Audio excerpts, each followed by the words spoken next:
Great. I suggest we start. Welcome to the second junior academic session. So I'm Jeff Ausloos. I'm a postdoc at the University of Amsterdam. And I'll be chairing this panel. So we'll have 4 presentations, 3 PhD students and 1 associate professor.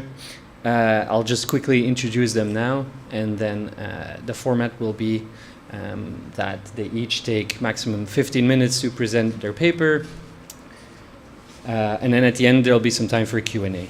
If they do it quicker, maybe there's time for 1 or 2 questions already right after each presentation. So first of all, we'll hear from Yordanka Mincheva. Sorry? Sorry, Ivanova? Yes. Who's a PhD candidate at the law faculty of Sofia University. In her PhD, she looks at the interaction between the GDPR and the world of big data and AI. But so apart from her, from being a PhD student, she's also a practicing lawyer working on EU law matters. And she has also worked for 4 years as a policy officer at the European Commission. Her talk will be about how data protection rules may or may not help to counter fake news or disinformation and other digital threats to democracy. Secondly, we'll hear from Svetlana Yakovleva, who's a PhD candidate at the University of Amsterdam at IVIR, so a colleague of mine.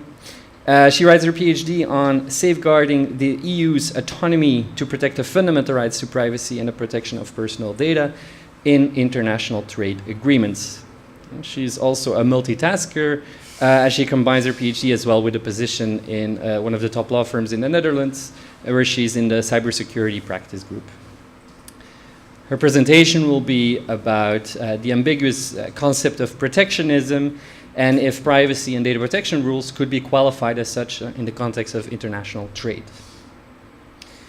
Thirdly, we'll hear from Wanshu Cong, who's a PhD student from across the Atlantic at McGill University, also at the Faculty of Law. And her dissertation focuses on human rights and digital surveillance, but that's not what she'll be talking about today. Here, in the presentation, she will critically examine privacy and data protection law, specifically raising the question whether these rules solve or rather reproduce the democratic crisis of neoliberal capitalism. And then, last but not least, we'll hear from Walter Rudametkin, the winner of the INRIA CNIL award. So a small round of applause, perhaps, already is in place. Show your award. Even got an actual. Yeah. So Walter is the odd one out, perhaps, because he's an associate professor at Lille University, not in law, but in computer science. But that might be refreshing at the end of this panel to have a different perspective. And the paper that he wrote with 2 co-authors is on browser fingerprinting. So without further ado, I think Yordanka, you're first, please. Good afternoon, and thank you for the opportunity to present today to you. So my presentation is directly linked to the topic of this year's conference, and notably democracy and how privacy and data protection could help to saving it, especially in countering the hot topic of fake news. So I'm sure you're all well aware of what fake news is, but just a few words to recall how they became so problematic. So in fact, they are an age-old problem understood as deliberately fabricated news to influence the audience, but they became really viral after the 2016 US presidential elections, when Donald Trump was contentiously elected with the large-scale false and misleading information spread online. Soon enough, they became also global phenomenon affecting Europe with the close vote of Brexit and, to a lesser extent, other national elections So they became full-blown moral panic, and now they became so discredited because of also being used by other political actors to discredit reputable news outlets. And that is why also many policymakers prefer to use another term, and this is notably online misinformation. This is how, in fact, the European Commission defines this global phenomenon as all forms of false or misleading information designed, presented, and promoted for profit, to intentionally deceive the public and may cause harm. So we see that excluded is in fact all illegal content, unintentional errors, parody, and partisan opinions. So in fact, fake news are entirely legal content, but at the same time, they are characterized by many policymakers, and also more than 80% than the EU citizens, as the newest threat to democracy. And the reason for this are obvious, as I said before, starting with the elections, that they can undermine the integrity of the electoral processes. They can also stimulate the erosion of trust in institutions, media. They can drown out political expression with spam and mute and discredit dissidents with false information, mislead audiences, polarize opinions, and make citizens much more vulnerable to manipulation, and also be part of hybrid attacks such as of Russia, China, etc., but also of internal Eurosceptic movements. So while there are many reasons and root causes for fake news, I would like to pay particular attention to the role of the global platforms. Because they are close intersection, notably with privacy and data protection. On one hand, they act as enablers for democratic engagement of citizens by providing to all of us new forms for self-expression, participation in public debates, etc. But they are also the gatekeepers who control and limit who receives what information, the new private governance of the digital space, which have great control over us. And they transformed internet into the surveillance panopticon we are living today by abusively harvesting our personal data, while at the same time allowing third parties to misuse it by using new techniques to silence speakers, confuse, distract, mislead audiences, but even to undermine our decision-making in key electoral processes, as evidenced by the famous Cambridge Analytica scandal. So various policymakers have taken seriously the action against fake news, and so far EU is proposing mainly non-binding measures with code of practice, EU action plan, but at the same time various member states have adopted binding legislations such as Germany, France, Italy, and these are not uncontentious legislation. Because they pose certain risks and problems, as we'll see later in the presentation. But in the forthcoming EU elections, the threat of fake news is recognized by all EU leaders, and they are characterized recently as acute and strategic challenge, and that needs swift action to be addressed to ensure the integrity of the elections. As I said, the content regulation of any speech is not without risks at the same time, and actions against fake news can pose risks to the freedom of expression, which is in fact a cornerstone of our democratic societies, how we hold private platforms and also states accountable. In any such action could in fact give powerful weapon in the hands of states and platforms to filter and censor content that may be entirely legal and protected by the EU fundamental right of freedom of speech. As we see what Rasmus Nielsen said, in fact much of this information may not be just false or right, and it's not easily identified in an objective way. So certainly obliging platforms to take action against this will exacerbate the algorithmic problem, because already now algorithms are not capable really to differentiate context-specific speech and differentiate between opinions, facts, parody, etc. So all this poses certain risks, and here I would like in the next part of the presentation to see how privacy could help in the fight against fake news while addressing some of these risks, including the risk to the freedom of expression. And here just a few quotes from the UN Special Rapporteur and from the recent ICO report on Cambridge Analytica scandal, which shows how privacy and freedom of expression are interlinked, and an infringement upon one of the rights can in fact be the reason and cause for the others. So what we do know with the Cambridge Analytica is that certainly privacy rights have been abused.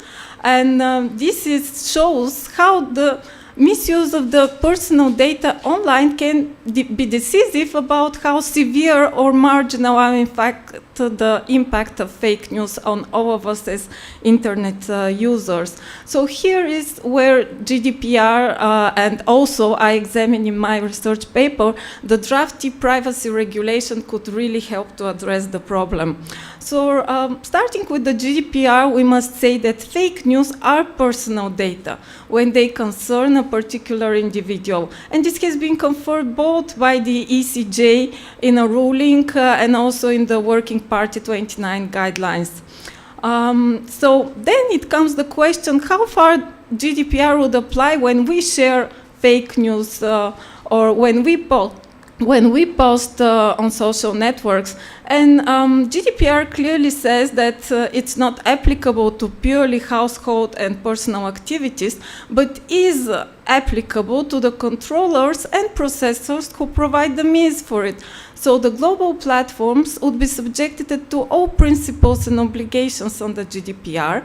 And here, one of the most important in our case is, of course, the principle of accuracy of the personal data, which obliges global platforms to disseminate only accurate data.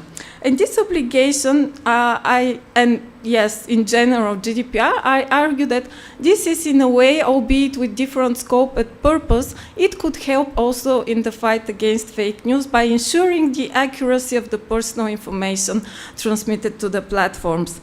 Then it also goes hand in hand with new rights for citizens, how they could also fight against fake news. And first, this is the famous right to be forgotten in the Google Spain case, where privacy must be balanced with the freedom of expression and information. And here we have guidelines from the Working Party 29, which clearly states that an assessment on a case-by-case basis must be done based on 13 criteria, one of which is if the data is accurate and if it is opinion or verifiable fact. So we could argue that inaccurate data will be more prone to deletion, while non-verifiable opinion will be protected by the freedom of expression. But even if the right to be forgotten is not applicable, here the right to correction could still trigger in case of inaccurate or incomplete data, and data subjects could have the right to give supplementary statements, as it can also apply even in cases of opinion and assessment. And what I argue is that global platforms should give the opportunity to citizens to give that supplementary statements to be shown just next to the contested information, which could give to the internet users both perspective and stimulate critical thinking. So second very important point is that GDPR, besides ensuring the accuracy of the data, could also really address the shortcomings of the global platforms' business models. And these models have been structured about the misuses of data, which have notably acted as the key drivers of online manipulation by the fake news and the multiplier of their negative effects. And I have chosen four key areas that exemplify that, starting by the online surveillance, which has served then for the big data profiling of all of us, and then, yes, so I don't have that much time, but just wanted to show you that GDPR and the e-privacy regulation, as maybe you can see from the slides, can really address these interlinked misuses of data with the surveillance, with major restrictions for this, with the big data profiling that have been used to infer data about us and to guide our behavior with the micro-targeting, which makes really possible the customized message that manipulates us to reach exactly to us, which have been often opaque and manipulative. And last, the unfair treatment and the echo chambers that I argue can be, that have been also a sort of multiplier of the fake news impact and can be well addressed by principle of fairness, the restriction of automated decision making, data protection assessment, etc. One final suggestion is that GDPR could also act as another way of encouraging quality journalism, and this is notably with the journalistic exception under Article 85 of the GDPR, where member states are left with wide discretion how lenient or strict regime to apply to reconcile data protection with freedom of expression. And following the UK Data Protection Act and the European Court of Human Rights case law for journalists' obligation, I argue that there should be conditions for media to rely on the exemption. This should be to disseminate only accurate and reliable information, to act in good faith, to act in accordance with the journalistic codes. And for those media journalists who don't comply with this, they should be subject to the sanctions. And the same should go, of course, for the global platforms that breach the GDPR by their current abusive data harvesting practices. So one final conclusion could be that the draft e-privacy regulation, once and if adopted, and the GDPR and their proper enforcement could make a real difference in curtailing the negative effects of fake news on internet users, which make fake news in fact so powerful today and a threat to democracy. So by really tackling this manipulative power of the fake news through the privacy regulation, I believe there could be certainly an efficient action. But GDPR is not a magical solution to all problems in internet, and it must be complemented with other actions. Still, in the legislators' mind, when they decide any content regulation, I believe that safeguards for the digital freedom of expression must be also envisaged, so that that doesn't give powerful instrument for censorship and infringement of the citizens' right of freedom of expression. And finally, this year's EU election will certainly be a test how effective all those actions have been put into practice by regulators and the member states and also EU institutions, and will be certainly a test for democracy if it will be preserved or further undermined. So thank you very much, and would be happy if you have also other suggestions how privacy and data protection could help to counter fake news. Thank you.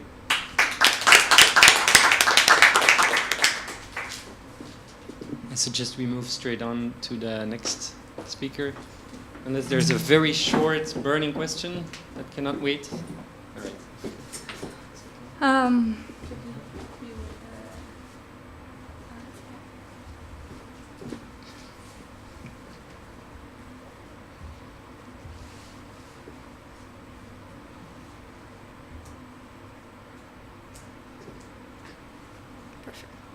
Well, thank you very much for the opportunity to present here today. So my topic is privacy protectionism, as Jeff has announced already, and the term protectionism is mostly at home in the domain of international trade. And if you can reflect on the news in the last couple of years, you might remember that privacy has been recently very often mentioned in the context of international trade negotiations and has been sometimes labeled as a barrier to trade or protectionism. So protectionism is a very broad term that is often used sporadically without explanation what actually people mean by the term protectionism, and it's sometimes used as a weapon to put domestic privacy regulations in a defensive position to justify their presence and justify their existence despite being qualified or accused of being a trade barrier. Why is it so? Well, we know privacy protects the right to personal data, and personal data is often seen as the new oil of the digital economy. It is seen as an input in the production of services, for example, in the production of personalized services, and even as a commodity in itself when we talk about the business of data brokers.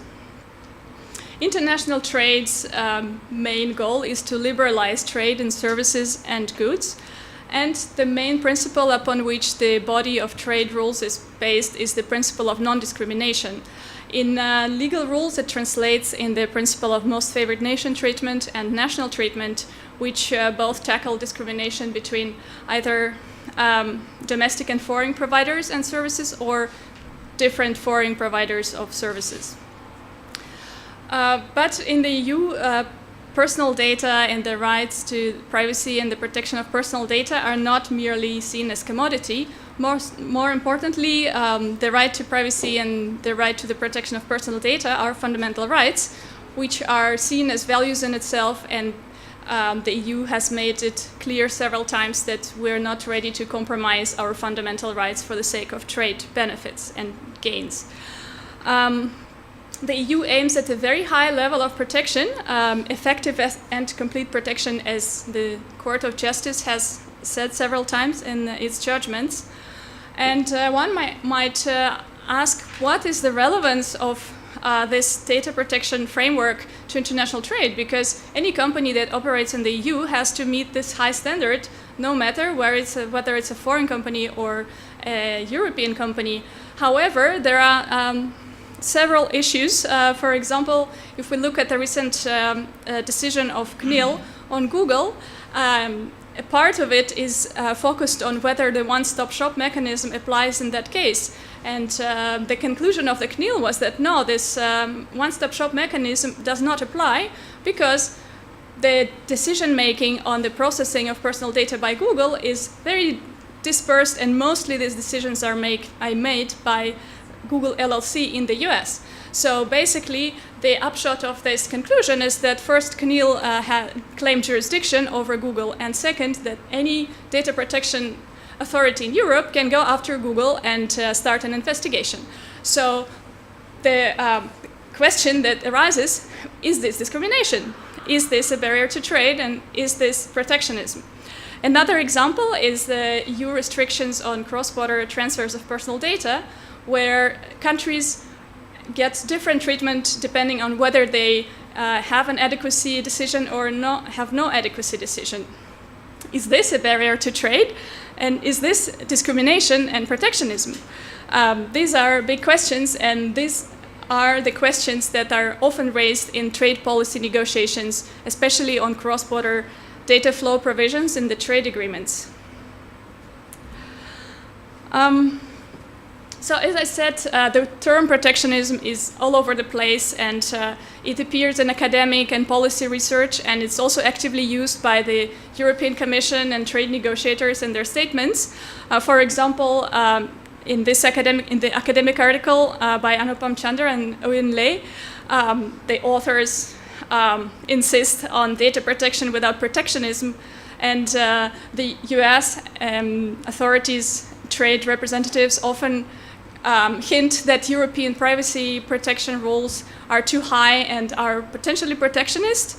And the EU is also utilizing the same term to say, no, we are not protectionist because we can justify our restrictions by fundamental rights. But those other countries that discriminate our European companies, they are protectionist. They have protectionist rules. For example, China's or Russia's localization laws. So, what is protectionism?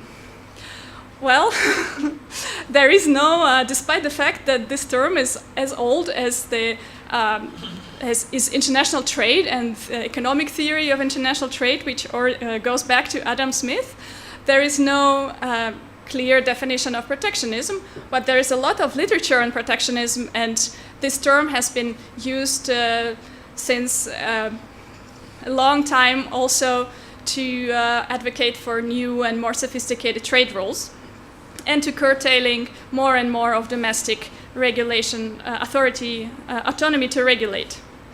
So here are just two examples of how protectionism can be defined. So it's about protecting home markets, discriminating with the aim, usually with the aim of sheltering domestic producers. But what these definitions don't indicate is, does regulatory intent matter? Does it matter when a country adopts certain regulation which limits trade, for which purpose that regulation was adopted? And how much discrimination is sufficient to qualify, to lead to the conclusion that particular measure or particular rule or regulation is protectionist? Is it enough if this discrimination is just incidental in addition to a large benefit to an important socio-economic interest, for example? These are all the hard questions that are not answered in these definitions, and I use the methodology of discourse analysis to tackle these hard questions.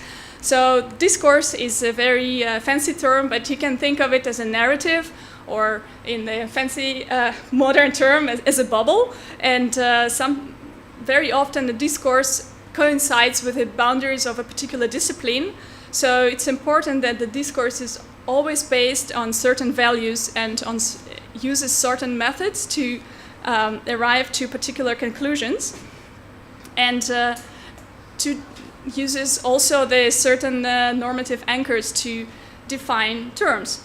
So labels do matter. When we talk about protectionism, the first thing we think about is trade. So protectionism is a trade term that has to be defined with the use of trade economics.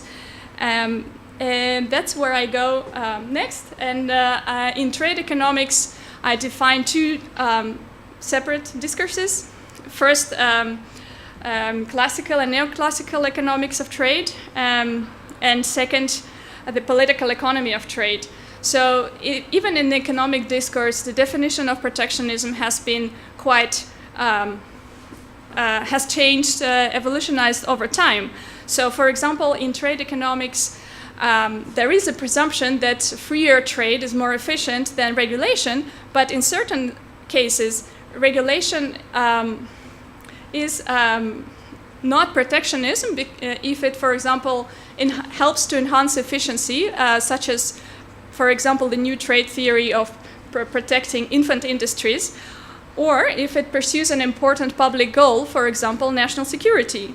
So in trade economics, not every restriction of trade is protectionism, because some restrictions are important for the society or are economically efficient. But roughly around 1970s, this economic discourse on protectionism has been also affected by the new developments in the economic theory of regulation, the private interest regulation, and political economy of trade, which sees state intervention as which highlights the risk that any state intervention will be ultimately captured by rent-seeking industries, rent-seeking agents. So basically, even if regulation is efficient, or if it claims to pursue an important goal, public interest goal, it will be captured. So it's risky to let regulation in. So why don't we make sure that there's as little regulation as possible? So the laissez-faire approach. So this. Now I will show how the discourse affects the definition and the understanding of protectionism in different types of discourse. If we take a broader discourse where not only gains from trade but other societal values have equal value, we see that the continuum between free and restricted trade can be seen as a fork. So restricted trade is not always protectionism. There can be regulation that is not protectionist, but if we look at the economic discourse where the tools of trade economics and political economy of trade are combined, then the fork kind of closes its teeth and becomes almost a straight line. So why does this matter, and what is the practical application of this exercise? As I mentioned in my previous slides, discourse also affects regulatory conversations because political debates and public policy debates, trade policy debate is always anchored in some particular values and always controlled by some discipline. In this case, trade policy discussions and trade negotiations are often anchored in the values of economics. Mainly, the main argument is when we remove this additional barrier to trade, we will get more enhanced world GDP. We will enhance world GDP by 5%. So let's have more trade. Let's have more digital trade. So trade rules prohibit protectionism through, as I said, non-discrimination norms. And the way these norms are defined depends on the kind of conversations that happen in the process of their negotiation. And the next stage is the interpretation of these norms, which also happen within a narrow group of people, the dispute settlement bodies, who have particular expertise and a particular ethos within the institution which enforces these trade rules.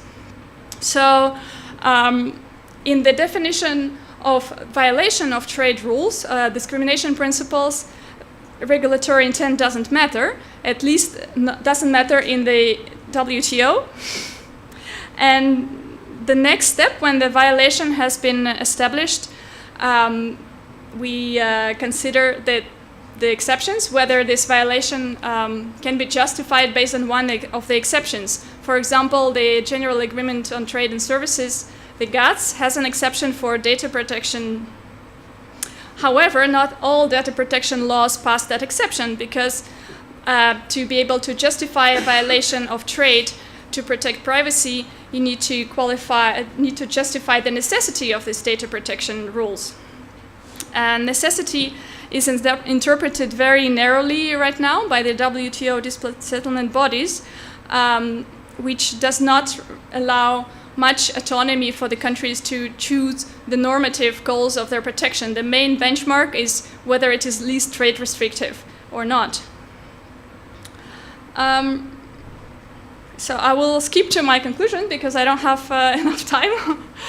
So basically my main argument is that depending on the discourse that we use to design norms and to interpret norms, the outcome of what is protectionist and what is not is different, and relatedly, the threshold that we leave to domestic autonomy to regulate within the exception is also different. So if we look from the economic perspective of an economic discourse, then data protection right now is somewhere in the middle, in the gray area, and there is a high risk that European data protection law will not pass the necessity test, and if it is found to violate international trade rules, it will not be justified based on the exception. However, if we broaden the discourse and we take the discourse where the value of fundamental rights is equal to the value of gains from trade,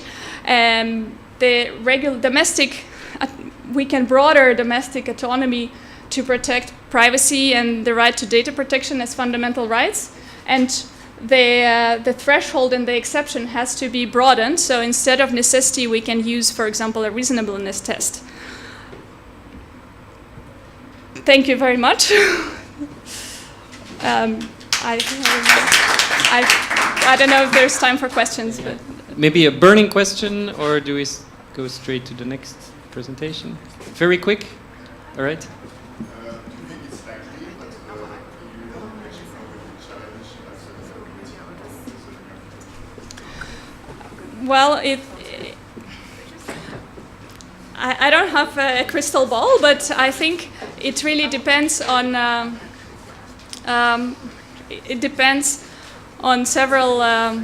several issues.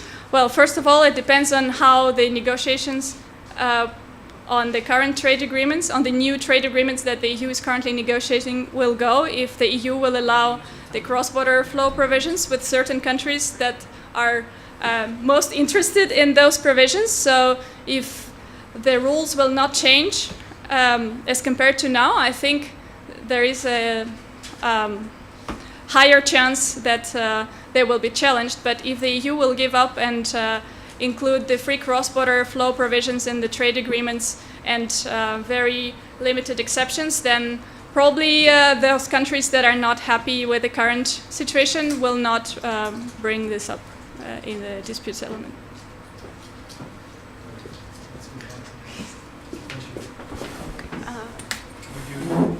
Well, I don't mind. I don't have a PowerPoint, so I can present wherever. Yeah. Oh. Maybe nicer.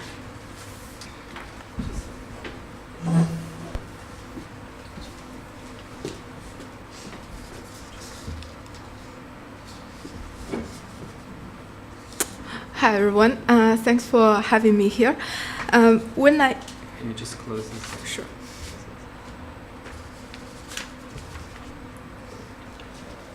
Thank you. So thanks for having me here. This is really a side project for my PhD. When I was really suffocated in my own writing, and I came across the work by Professor Zubov, and I wrote this paper pretty much based on what she had said in her book, without knowing that she was actually invited in this conference, and we just had a great book launch last night. So.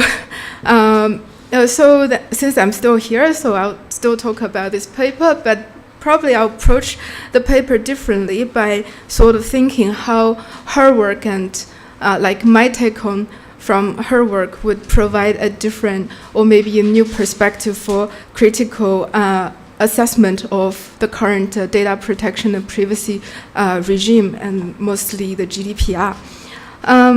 In the paper, what I'm interested in is the theoretical approach of this idea of invoking data protection and privacy regime to solve a democratic crisis. I will show that underlying the GDPR and more generally the data protection and privacy regime is a fairly simple and unquestioned liberal assumption about the preconditions of democracy. And with this fairly simple and unquestioned presumption, the GDPR is still very much focuses on the macro level intersubjective relationship between the data subjects and data handling companies. My argument is that this approach to democracy is very limited at best, which doesn't take enough account and address the structural conditions and distribution of power of the so-called surveillance capitalism. My presentation will proceed in these few steps. First, I'll talk about the theoretical basis underlying the idea that we need data protection and privacy regime to solve democratic crisis. Then I'll question and problematize this theoretical basis, but pretty much drawn from the work of Professor Zubov and Wolfgang Strick. I'll briefly talk about the economic structure of the surveillance capitalism, pretty much rely on the work of Professor Zubov. And then I'll talk briefly the vices of surveillance capitalism that erode democracy. Finally, I'll move to the GDPR, and I'll provide a preliminary critical analysis. So to start with, the idea that we need data protection and privacy regime to solve democratic crisis is based on this idea that democracy, what I have observed is this idea that democracy has two preconditions. First, liberal subjectivity, and second, market economy.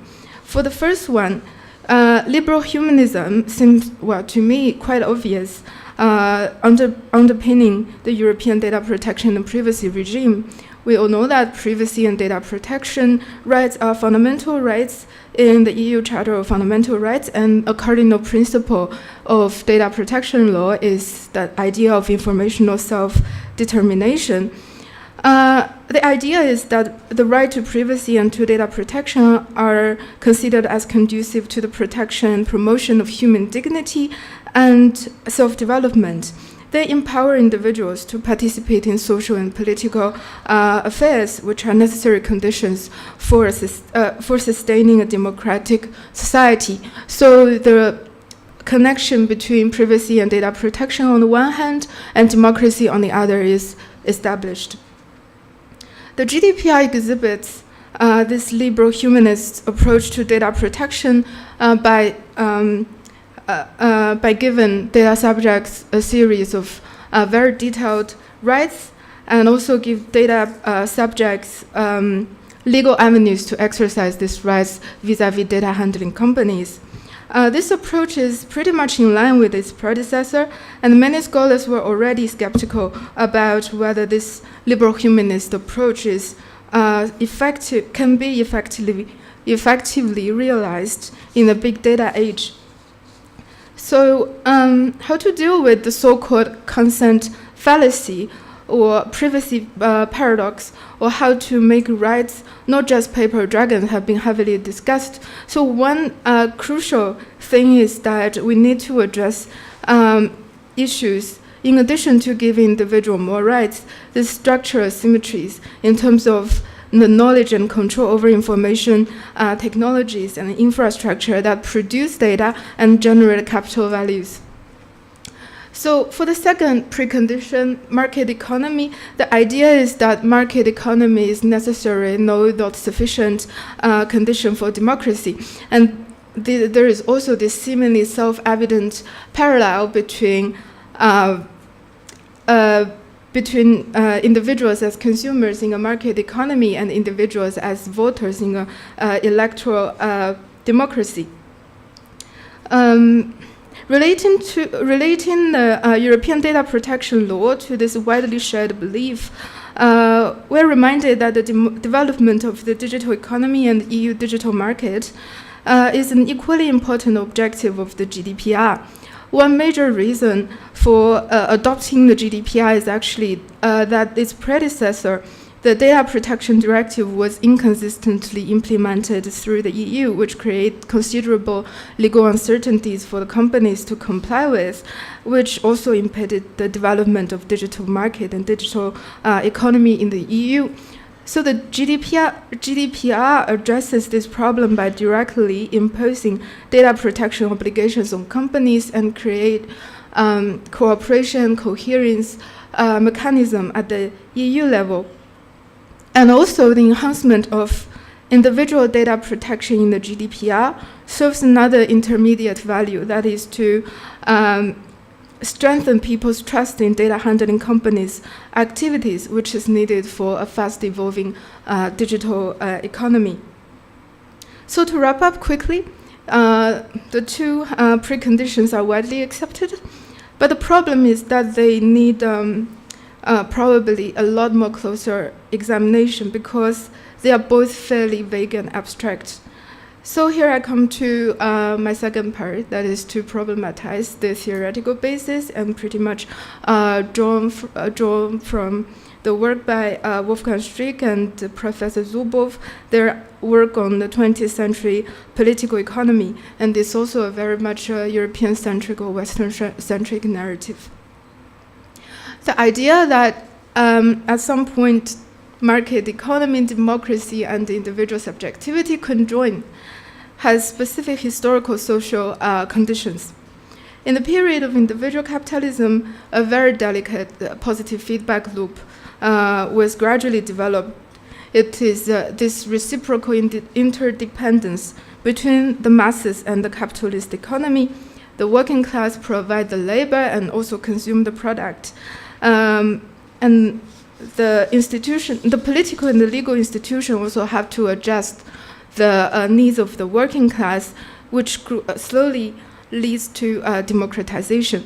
This positive feedback loop is very delicate, but in the 2 decades after the Second World War, when the West had almost uninterrupted economic growth, it was believed that the market capitalism combined with some form of governmental intervention would lead to an orderly capitalist economy that eliminate conditions for class domination and empower the working class and lead to a greater level of political and social democratization. And now, of course, we know in the face of the new liberal financial capitalism, this very delicate positive feedback loop was pretty much broken down because, well, very shortly, this economy, the financial capitalism is very much socially and politically disembedded. Its detached from the traditional form of labor and consumption by the masses, but relies on financial speculation. This consequence, the consequences are the deepening of socioeconomic inequalities, and which pose problems to democratic participation and political representation. This is also the background for the current democratic crisis, and then we have like fake news, etc. And now here comes in the surveillance capitalism, and I pretty much rely on the work of Professor Zubov. So this is another form of capitalism that is detached from the people and the society. In an article published in 2016, Professor Zubov summarized the new way of value extraction in surveillance capitalism in 4 steps. And I won't quote this full paragraph, but briefly speaking, the first step is to convert users to human natural resources. The second is to use machine learning algorithmic analysis as the 21st century means of production. The third step is to turn the behavior surplus into prediction products, and finally is to make profit from this market for future behavior. All the 4 steps contain elements that are exploitative and non-democratic. The surveillance capitalism that operates the market for future behavior is simply not people-facing, as we know from the industry of the so-called data broker. Its economic structure precludes any meaningful active engagement of the people from the processes of capital production and capital accumulation. People are not involved in the surveillance capitalism as either labor input or consumer, but are converted into data and transformed into data products. The consequence is more intrusive and comprehensive control over people's choices and people's life. Such control is because surveillance capitalism produces its own form of knowledge about human beings, market, and the world, and superimposes on them such probabilistic knowledge as facts through massive expansion and deepening of the digital mediation of our living environment. So in the surveillance capitalism, pretty much people are kicked out from a loop. The kind of devices of the surveillance capitalism is, of course, the erosion of democracy from the within and from the without. So the idea about individual self-ownership, individual self-development, and rights become more and more elusive. And then also, surveillance capitalism operates the idea about full transparency and complete knowledge about human affairs through datafication, digitalization, intensify the rhetoric about the perfect rationality and objectivity of the market, which would also make the redistribution policies that address the social justice issues not only unnecessary, but almost a threat to the purity and rationality of the market, which would lead to what Wolfgang Merkel called the dictatorship of the market. So based on what I've said about the structural issues of the surveillance capitalism and how it's erosive for democracy, then perhaps we can have a new sort of critical perspective for assessing the GDPR. Of course, there's like a structural problem which we cannot just expect GDPR or data protection law itself to solve structural issues. And one may say that, of course, it's a valuable and positive step forward. I would point attention to a potential Trojan horse in the GDPR. So to stimulate the digital economy, we know that pseudonymized or anonymized data with which the data subjects cannot be identified are outside the scope of the GDPR. These technologies are measures of privacy by design and privacy by default. So companies are incentivized to use these technologies to maintain the surveillance-based business model, if not to circumvent the obligations of the GDPR. and they are given considerable discretion and power to develop their own de-identification technologies and strategies. But then we know the technologies of de-identification or anonymization, they can be patented. And data sets that rendered pseudonymous or anonymous, they can be the property of the companies. So are we now actually creating another technological or organizational enclosure of data processing activities that only the data controller or processor have the access and control over? The potential problem is that this very nice measures of pseudonymization or anonymization, which is supposed to empower data subject, could be transformed into something that expands the proprietary rights of the companies. So this is what I would say a potential Trojan horse introduced in the GDPR. The thing is really that people are not really drawn back to this equation, but further kicked out from the process, the loop of the data processing. The conclusion is, of course, that we need a more ambitious and complementary initiative that redress the economic structure and the relationship of production of the surveillance capitalism. The goal is really to put people back on the equation and create conditions for a new positive feedback loop. And I'll end my presentation here. Thank you.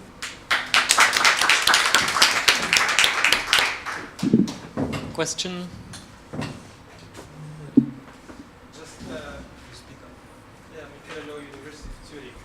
I'm not a legal scholar, but from what I remember, pseudonymized data in the GDPR, they are together with personal data. They're not like anonymized data. So Yes.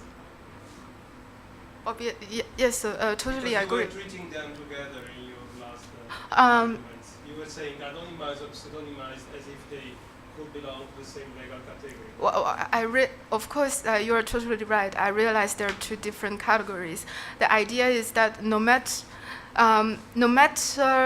how you categorize, as long as they are rendered to the extent that the individuals cannot be identified, then the data would be outside the scope of the GDPR. Then my problem is that, is this technique actually give a new possibility of a technological enclosure of the data processing activities that the people don't have control? Data can be identified, right? Because someone can have a key. Yes, yes, I agree with this point. Yeah. Hi, everybody. I'll be presenting our paper called Beauty and the Beast. So it's a technical paper in computer science. It focuses on browser fingerprinting, which is a technique that might be used for tracking people on the internet. Unfortunately, my colleagues Benoit and Pierre couldn't come to CDPD this year, but they send their regards. So before we start on fingerprinting, let's take a look at how cookies work. Okay, when you connect to the internet, you use a browser typically, and these browsers are on laptops, tablets, your desktops. And when you ask for a web page, let's say the New York Times, you contact the server and you're telling them, hey, I want this content, this document. And the server very politely sends it back to you. Okay, so this way your browser can show you the information. But a lot of the time, they'll add a special file called a cookie. And in these special files, they often have unique IDs. And these unique IDs are generated by the server so that the server can recognize you when you come back the next time. And this is very important because this also allows, for example, if you're shopping on the internet, you make sure that it's your shopping cart that you're adding products to and not somebody else's. So it's a basic identification mechanism. So what does your browser do? It stores it locally and it sends it back to the server every time you go see the website. So let's take so not to pick on any web page in particular, but you go to any web page on the internet today, any popular web page, and you'll see different artifacts. So on this page, we have some ads, some advertising. We might have social buttons, and we even have a login. Okay, so we're expecting cookies to be set, at least for the login, right? What happens when we look behind what's happening on this web page? If we take a look on this one, we found 74 third-party services. So you're looking at advertisers, data analytics, the website itself for maintaining sessions and all this information. And most of them are invisible, so you don't even know what's going on. So that very simple example of what a how a cookie is working and everything, and you're contacting only one server, it's a little more complex, because when the server sends the page back to you, what it's telling you also is, hey, I have like 74 buddies, why don't you go check them out? So it looks a little bit more like this. So you're contacting all these external services, and they're replying with whatever documents they want you to execute or to store. And they're setting cookies and asking you to run JavaScript and asking you to run all these things. And a lot of this code isn't verified by anybody. Okay, so nobody really knows what's going on. It's even, in many cases, obfuscated. So it's difficult to even know what they're trying to do. So this has led to this idea of kind of a cookie awareness. So there's legislation that you guys are probably better experts than I am. And there's technical tools that try and fight cookies, so extensions, and there's even browsers that are focused on privacy, and they're trying to protect us from this tracking problem with cookies. At the same time, there's more aggressive techniques that have started appearing. So we have super cookies or ever cookies, these cookies that replicate, that you can't get rid of, and the technique that I'm focusing on for my research is browser fingerprinting. So this idea of collecting small pieces of data and then building unique identifiers without using cookies. So let's take a look at browser fingerprinting. Most people today have multiple devices that they connect to the internet with, tablet, whatever. If you look just at the mobile market, I don't know, there's maybe 50,000 different families of devices that we're looking at, so there's a lot of diversity there. These devices run operating systems. There's a whole multitude of operating systems, and they have different versions. The operating systems have a multitude of browsers that are connecting to the internet, and these browsers give you access to these really impressive web applications today, or services, that most of us at least use some of them, right?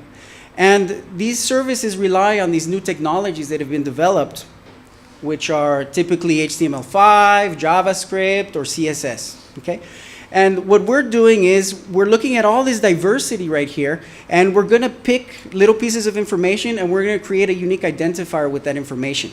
So the richness of the environment actually turns against the environment itself, and it's exploited into creating these unique identifiers. So how is this happening? So if we look at, let's say, a web developer. He wants to build a website that works for this multitude of devices, okay? So we have very different devices connecting to the same services. So they have to send some information so he can customize the service. If not, what we have is misaligned images or menus that don't work properly, or all kinds of functionality that doesn't work, okay? And what we really want is to have a page that looks the same and is good for every single device that we're using. So to do this, we have to send these pieces of information. So what's the information that your browser is just freely giving away? This is a browser fingerprint. Okay, this is the idea of this unique identifier that we're trying to create. So if we look at it, we can see that this person was running Linux, and he's using Firefox as his browser. He preferred English as his language. He has a couple plugins installed. He has maybe 300, 400 fonts on his computer. He has, you can actually look at the very specific version of the operating system. So this is a Fedora Linux on 32 bits, okay? So it's very specific. And you get the display information, of course, that's necessary for customizing the page, and even the time zone. Okay, so this information, individual pieces aren't important, but when you put it together, it paints a picture of the person, and it turns into a unique identifier. So there's been 2 browser fingerprinting studies. The first one was started in 2010 and used the attributes I just showed you. Okay, and the second study is our study and the paper that got the prize. And we revisited this study from 2010 and enhanced the study with modern web technologies, because there was a lot of changes in those years. And these studies looked at several 100,000 fingerprints each, and they came to very similar conclusions. So they found that browser fingerprints in the first study were about 95% unique. In our study, it was a little bit lower, but it's still a very high unicity rate. Okay? So the basic conclusion of these 2 studies is that, well, because people are unique on the internet, they have unique configurations, tracking is very likely. It should be possible. Okay? So I'm going to go into details about the MI Unique study. And we started a web page, basic platform that in 2014 to be able to collect data. Because when we started, we had this idea, wow, fingerprints and browser fingerprinting could be a real social issue and it could be exploited. And we didn't really know where to start. We didn't have these contacts with private companies. So we start this page and we ask people to come and just donate their fingerprints so we can analyze them. Okay?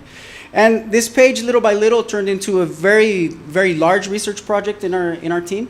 And we tried to give back to the community by explaining the issues. Okay? So when you visit the website, we'll give you statistics and graphs, and you might even use some of this information to improve your anonymity on the internet. Okay?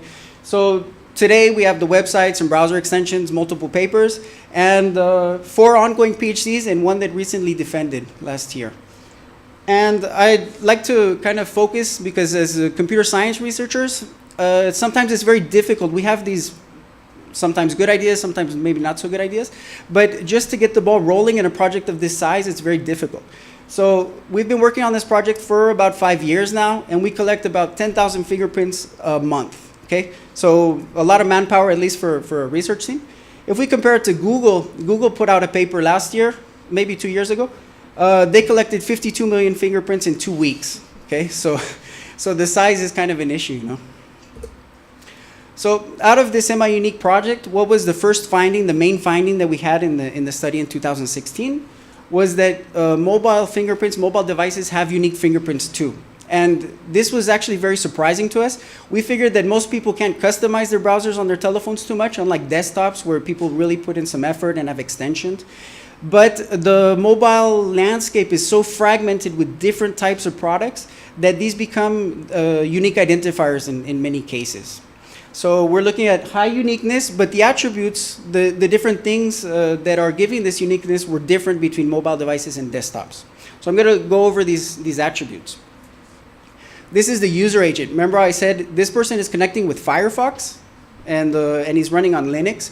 So in a mobile device, we're expecting a little string, and this is a very extensive and detailed information about the device. So if we just look at some details, you have the exact version of the operating system in both cases.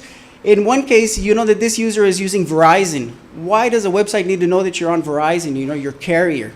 It really doesn't, but this information is just being sent out by the mobile device. In another case, we had the exact firmware of the mobile device. Also, irrelevant information for the website, but very useful for tracking. So just the user agent, the single attribute, we found that about 1 in 4 smartphones had a unique user agent, which was very surprising to us. Another fingerprinting attribute that we looked at was emoji fingerprinting that we published. So to differentiate themselves on the market, different mobile vendors will create these unique emojis. So some have, I don't know, prettier smiley faces or whatever. The thing is, every time they come out with a new product, they were changing the emojis. They still do.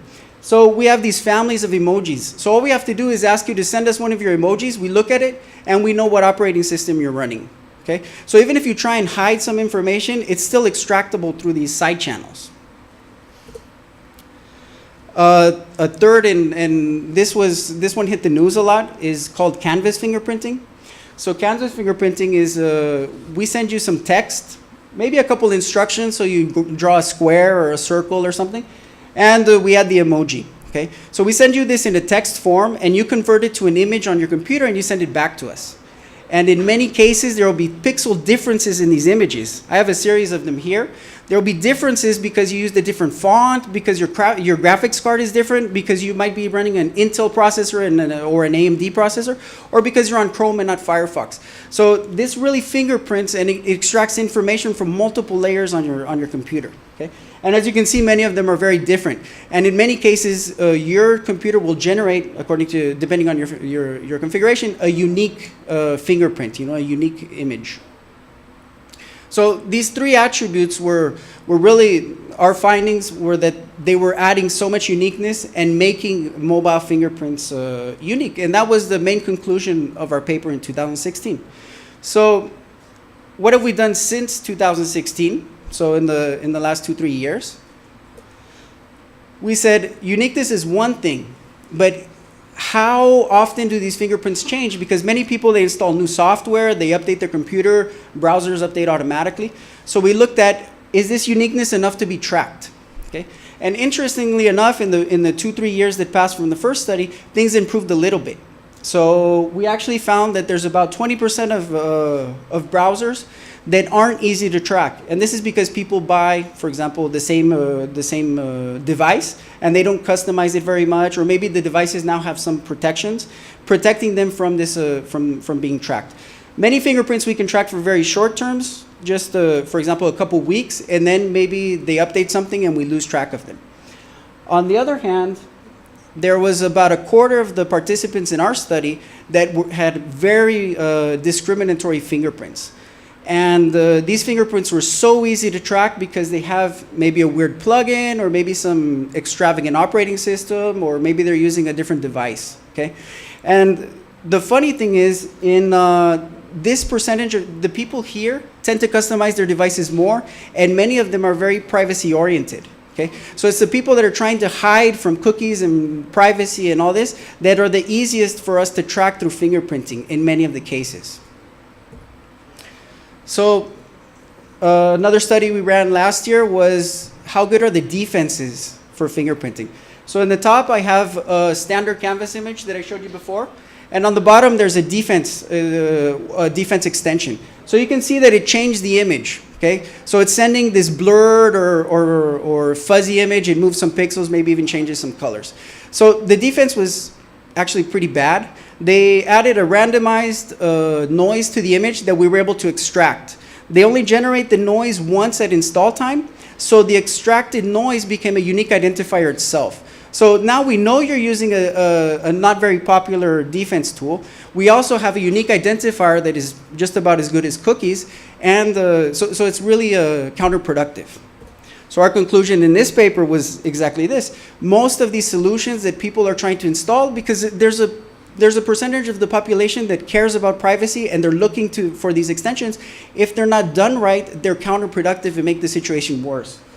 The better solutions were those that were included directly into the browser, okay, by the vendors themselves. So I'm looking at maybe Tor, Brave, Firefox, these type of products. So today we're looking towards, because tracking is one aspect of fingerprinting, but many websites, for example, your bank might want to use fingerprinting as a way to verify you're the same person. So if your information gets hacked, stolen, your passwords or whatever, we can use a fingerprint to make sure you're using the same device. So even if you lose your password, the idea is that maybe your bank can verify that your device didn't change and add some protections at that level. Okay? We're also using, so this would be multi-factor authentication through fingerprinting. And another aspect that we're looking at much more recently is bot detection. So we have small differences in APIs or in the technology themselves that can be identified, and we can say if it's a bot or not. So to conclude, fingerprinting is a threat to privacy. So, and this is something we've been saying for 5-6 years now. But it's not the ultimate tracking technology that we were talking about even 5 years ago. Okay? The situation has gotten a little bit better, but there's still a percentage of the population that is easily tracked. It's clearly not as good as cookies. Okay? Cookies are a much better, much easier tracking technology. However, if people erase cookies, we can use the fingerprint to recreate the cookies. Okay? So you try and protect your privacy, and then you get caught. And there's very few good defenses, but on the upside, fingerprinting can also be used for security purposes. So I'd just like to thank the CNIL and INRIA for the award and for supporting our research for these years, and CPDP for having us.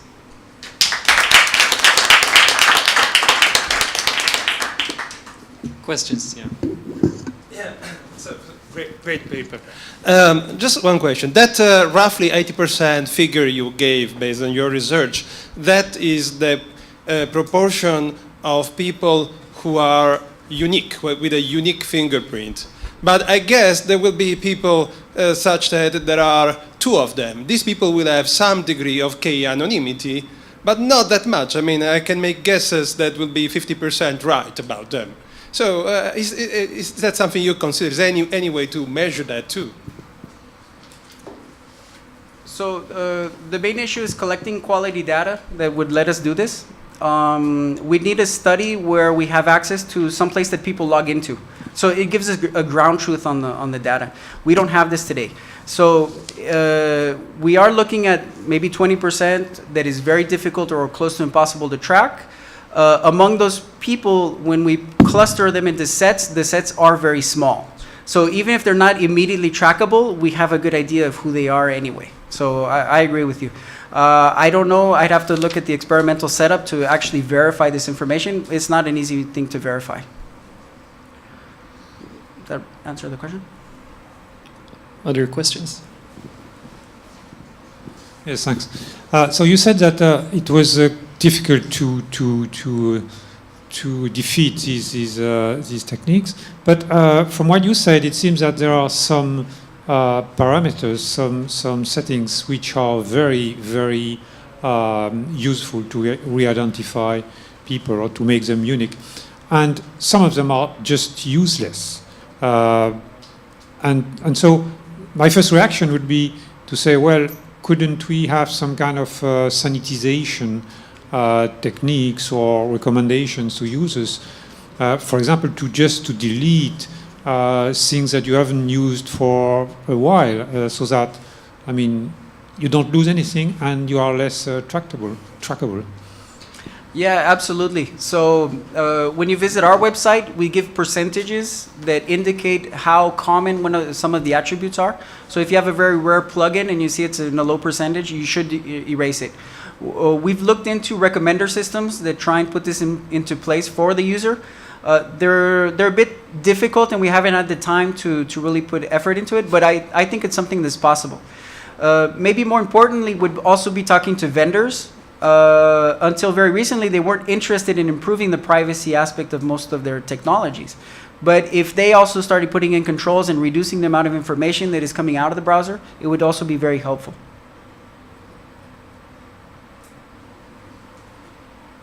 Questions maybe for the other speakers? Yeah. For Yordanka, mainly. And I really liked your presentation, and I liked the reference you made to non-linear warfare as one of the reasons why fake news are being issued. And I was thinking, mostly referring to the writings of Julia Rohn on the Washington Post that says that this is actually the problem. So, from a political perspective, the rise of the far right and of authoritarianism in general, and on the other hand, the information or hybrid operations made by some member states. And it's more a provocation rather than a question maybe, but isn't using data protection to solve fundamentally a political problem like having a hammer and seeing nails everywhere? Sorry, can I just, I didn't hear the final words. Yeah, so they say that to a guy with a hammer, everything looks like a nail. And this is a data protection conference, and we're talking about solving mostly a political and either like international or domestic issue through data protection. Yes, yeah, I fully agree with you, because I believe that national data protection authorities have great powers today. In fact, the way how will they enforce the GDPR, and some of them can even decide to, well, usually they should be independent, but they could also serve political purposes for government in general. And I don't think that GDPR and data protection should be the solution to all and be used for political purposes. But there is an inherent interlinkage between how personal data of voters, how personal data of users is processed, and in this case, it can be really used for political misuses.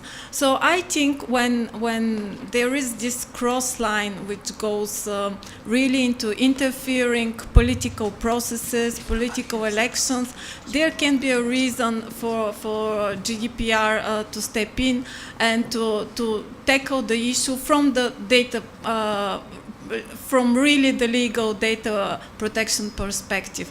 But I think in practice it will be hard to really say, as is the case in the ICO report on Cambridge Analytica, in the end you find that there have been privacy misuses and they have served also political purposes. So I think it's also obligation for national data protection authorities to enforce the GDPR in this sense, if that replies to the question. I don't think that it should be used for political purposes, but when there are personal data misuses underlying all those political purposes, it should come into play. One last short question. Yes, to Dr. Yakovleva. So first of all, I'm not an expert at all in your field. It's a clarification question. You mentioned, from what I remember, two important criteria in assessing whether there is protectionism or not.